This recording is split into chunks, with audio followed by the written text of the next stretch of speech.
Osaka is also known as the City of Chonin, or the City of Merchants. It's always been a city of merchants because it has this large, deep harbor. Originally, this was the shipping and trading center for the islands of Japan. Today, it's now the shipping center for Japan, and it's trading all around the world. Each day, 16 ocean-going ships put in at this harbor. That's more than one for every daylight hour. And $74 billion worth of Japanese manufactured goods is exported through this harbor every year.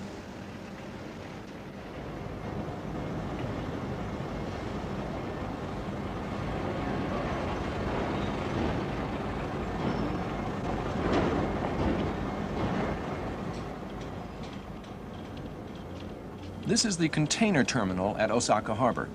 It has 5 berths accommodating 110 ships each month. In 1981, the volume handled in this terminal was 4,700,000 tons. This enormous gantry is unloading cargo from Taiwan, which will eventually go on to the United States.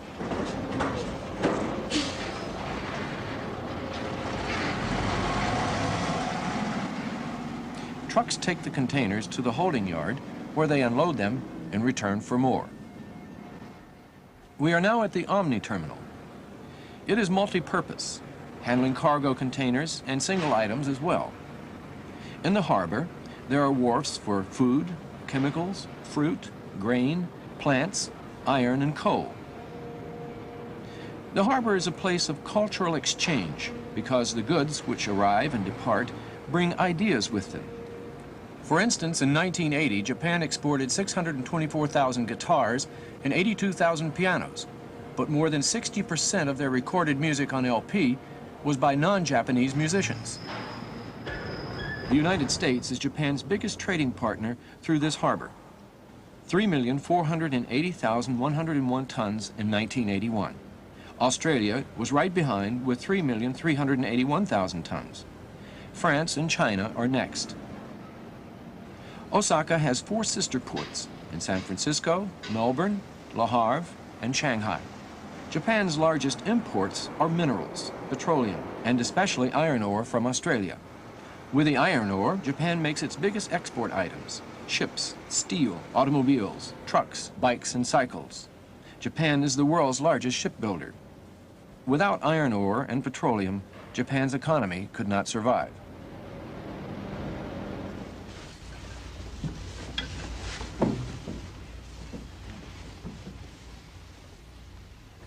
Once a month, the Nakayamas, Teiko, Yoshio, and Hiroaki, go out for lunch at the Plaza Hotel in Osaka.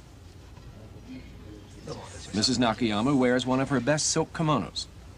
She has several, which cost thousands of dollars and have been in her family for many years. Mr. Nakayama wears his Western suit, and Hiroaki his favorite shirt honoring a golf star. Today, the Nakayamas are having an Italian dish, veal parmigiana with spaghetti. The veal is imported from Europe. So is the idea of preparing it in an Italian style. For years, the Japanese have been leading manufacturers of stainless steel tableware. Only now are the Japanese beginning to use it instead of chopsticks. Well, chops and cutlets have to be sliced, and you can't slice with chopsticks. Since there are no words in Japanese for knife and fork, they are called naifu and forku.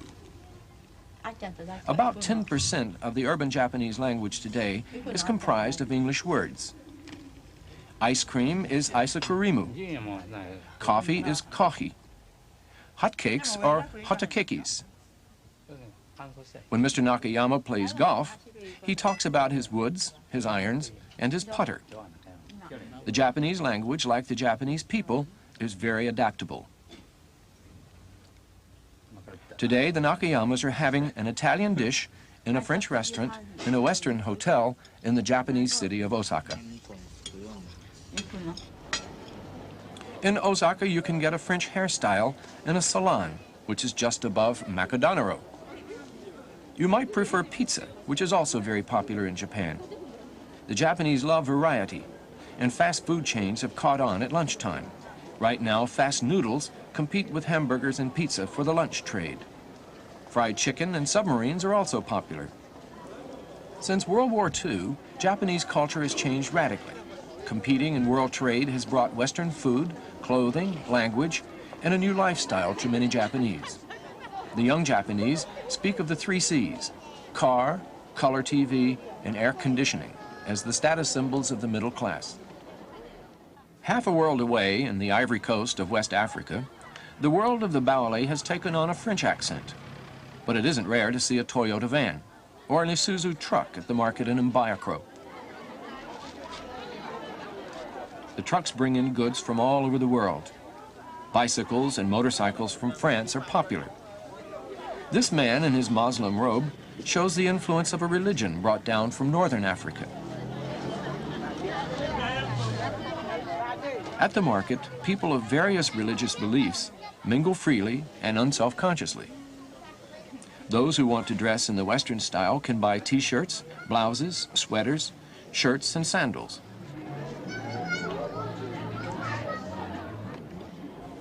Fabrics from France and the Netherlands are popular with the women.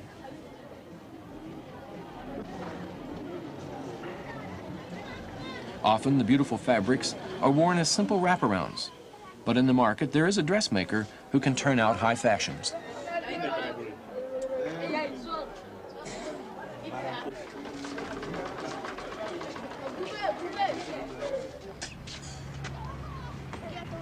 "50 miles away in the city of Bouaké, the second largest city in the Ivory Coast, the market idea has grown into streets and stores. French bedding and appliances, Japanese motorcycles sell as they would in any big town or city. Televisions and sporting goods are also big sellers. At the coiffure, you can have your hair styled. Life in the Ivory Coast for the Baoulé, the Agni, the Senufo, and Bete, and all the other peoples, offers a variety of goods and ideas to those who can afford them. Most cannot, so change will happen slowly.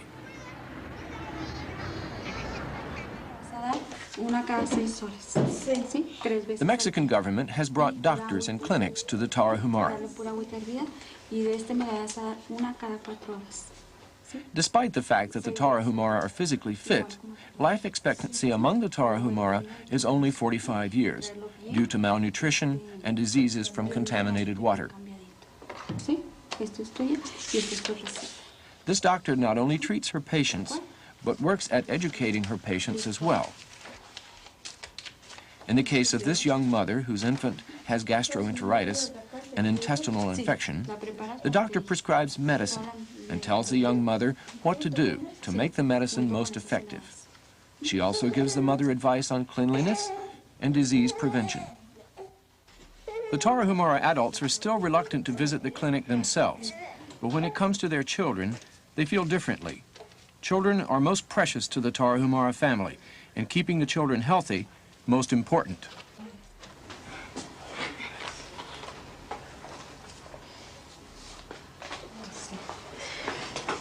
The Mexican officials have insisted that the Tarahumara elect leaders among themselves and maintain some sort of system of self-government. Caborchi has its governor. Here you see the governor talking to his people. Traditionally, the Tarahumara have lived in single-family units, on homesteads, instead of living in villages. The governor tells his people to try to be good neighbors, not to drink too much, not to get into fights. The governor has gained the respect of his fellow Tarahumara. They know that they have the right to criticize him if they feel he is wrong on an issue. There is little crime among the Tarahumara. Anyone guilty of wrongdoing is brought before the entire community and given a harsh reprimand. The humiliation of a tongue lashing by his neighbors is enough to keep the individual Tarahumara pretty honest. The Center for Tarahumara has established a small general store in Caborchi. Here the Tarahumara can buy canned food. But more important, the store carries seed for better, stronger varieties of corn and vegetables. The Mexican government is concerned about the high rate of malnutrition among the Tarahumara and has established a program to introduce several garden vegetables to the Indians. This greenhouse in Caborchi has spinach, carrots, green peppers, and other vegetables which the Mexican government wants to add to the Tarahumara diet. Another addition to Tarahumara agriculture has been fruit. Caborchi now has an apple orchard. This year, the young trees produce several bushels of apples, which are now stored in an empty classroom in the school. The apple orchard provides yet another improvement to the diet and gives food which can be dried and stored against the harsh winter.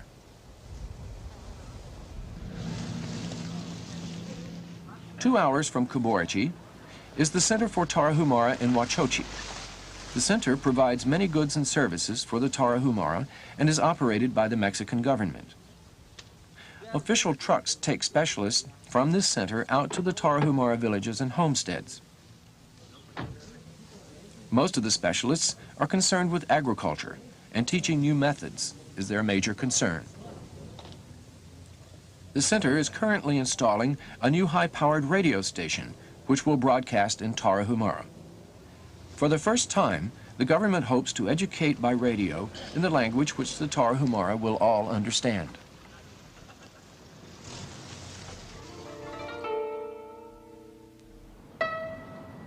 Many cultural exchanges are symbolic in an attempt to establish goodwill and friendship. These are the cherry trees of Washington, D.C. Every year at this time in the spring, there's a cherry blossom festival, and people come from thousands of miles away to see these blossoms.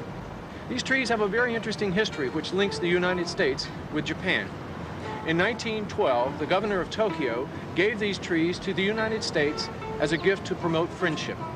These trees came from mother trees which were blooming on the Ara River in Tokyo. But during World War II, the Japanese cut down the mother trees because the children of those trees were blooming in the United States. Then 36 years later, in 1981, First Lady Nancy Reagan promised to send cuttings of these trees back to Japan. Japanese botanists came here and selected just the right trees from which to take the cuttings. The cuttings were carefully rooted and taken back to Tokyo. The United States Department of Agriculture filmed the visit of the Japanese botanist.